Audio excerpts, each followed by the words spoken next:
சரியை, கிரியை, யோகம், ஞானம் என சாதனங்கள் 4 ஆகும். இவற்றை தான் சரியை என்பதை தாச மார்க்கமாகவும், கிரியை என்பதை சத்புத்திர மார்க்கமாகவும், யோகம் என்பதை சகமார்க்கமாகவும், ஞானம் என்பதை சன்மார்க்கமாகவும் வள்ளல் பெருமானார் கூறுகின்றார்.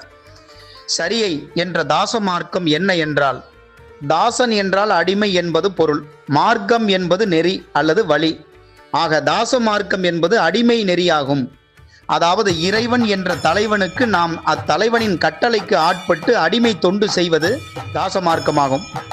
தொண்டு என்பது யாதனில் இறைவனது திருக்கோயிலை அழகிடுதல், மெழுகிடுதல், மலர் கொய்தல், அம்மலர்களை மாலை, கன்னி என்ற வகைகளாக செய்தல், இறைவன் திருப்புகழை பாடுதல், திருவிளக்கிடுதல், திருநந்தவனம் வைத்தல், அடியார்களை காணின் எதிர் சென்று செய்பணி வினவி அவற்றை அவர்களுக்கு செய்து கொடுத்தல், அதுவே சரியை என்ற தாச மார்க்கம் எனப்படும்.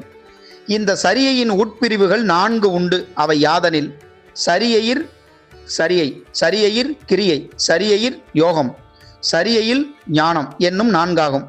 சரியையிர் சரியை என்பது திருக்கோயிலில் அழகிடல், மெழுகல் முதலியன. சரியையிர் கிரியை என்பது ஒரு திருமூர்த்தியை வழிபடலாகும். சரியையிர் யோகம் என்பது நெஞ்சின் கண் இறைவனை தியானம் செய்தல் என்பதாகும். சரியையில் ஞானம் என்பது தியான பாவனையின் உரைப்பினால் நெஞ்சின் கண் ஓர் அனுபவ உணர்வு நிகழ்தல். சரியையாகிய தாச மார்க்கத்தால் அடையும் பயன் சாலோகம் என்னும் பத முத்தி ஆகும். சாலோகம் என்பது இறைவன் உலகத்தில் உரையும் பேரு.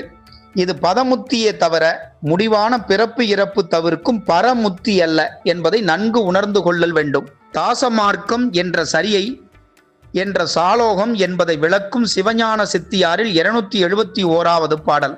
தாச மார்க்கம் சாற்றிர் சங்கரன் தன் கோயில் தலம் அழகிட்டிலகு திருமெழுக்கும் சாத்தி போதுகளும் கொய்து பூந்தார் மாலை கன்னி புனிதர்க்கு பல சமைத்து புகழ்ந்து பாடி தீதில் திருவிளக்கிட்டு திருநந்தவனமும் செய்து திருவேடம் கண்டால் அடியேன் செய்வது யாது பணி ஈரென்று பணிந்தவர்தம் பணியும் இயற்றுபதி சரியை செய்வோர் ஈசனுலகில் இருப்பர் என்று பாடுகின்றார்.